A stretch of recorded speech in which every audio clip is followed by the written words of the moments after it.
যদি slow wicket বানিয়ে থাকি সেটাও কিন্তু টিমের চাওয়াতেই করা হয়। জাতীয় দলের নেতৃত্বের ব্যাটন নিয়ে চলছে মিউজিক্যাল চেয়ার কম্পিটিশন।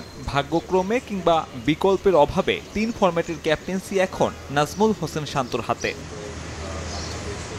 সম্ভাবনা আছে ধারাবাহিকতার অভাবও। মিরাজ, লিটন কিংবা শান্তকে তাই আলাদা করার সুযোগ কম। অধিনায়কত্বের ভারটা কোনোভাবেই আর নিতে পারছেন না ২৬ বছর বয়সী এই ক্রিকেটার। একে তো নিজের ব্যাটে রান নেই, এর ওপর দলের টানা ব্যর্থতা। সব মিলিয়ে মুদ্রার উল্টো পিঠ খুব কাছ থেকে দেখছেন নাজমুল শান্ত।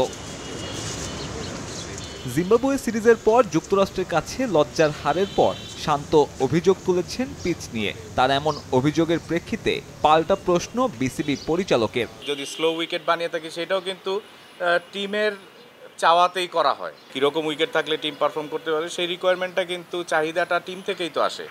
কাজেই এখন উইকেটের দোহাই দিলে তো আমরা সেটা মানতে পারি না।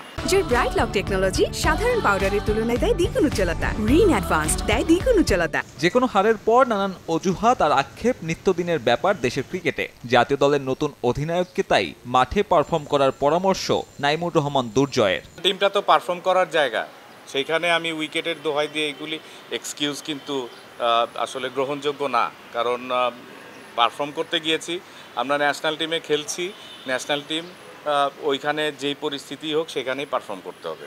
এদিকে টাইগারদের এমন ভয়াবহ পারফরমেন্সের পর গণমাধ্যম এড়িয়ে যাওয়ার চেষ্টা করেছিলেন প্রধান নির্বাচক। সেটা না পারলেও দল নিয়ে নিজের দুশ্চিন্তা আড়াল করেননি। সহযোগী দেশের বিপক্ষে এমন দলগত ব্যর্থতা হতাশাজনক বলে উল্লেখ করেছেন গাজী আশরাফ লিপু।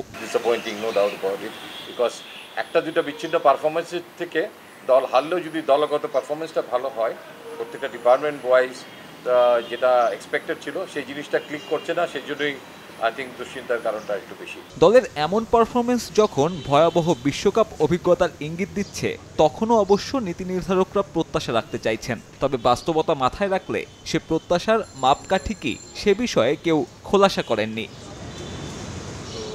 সাব্বির মিথুন, সময় সংবাদ, ঢাকা।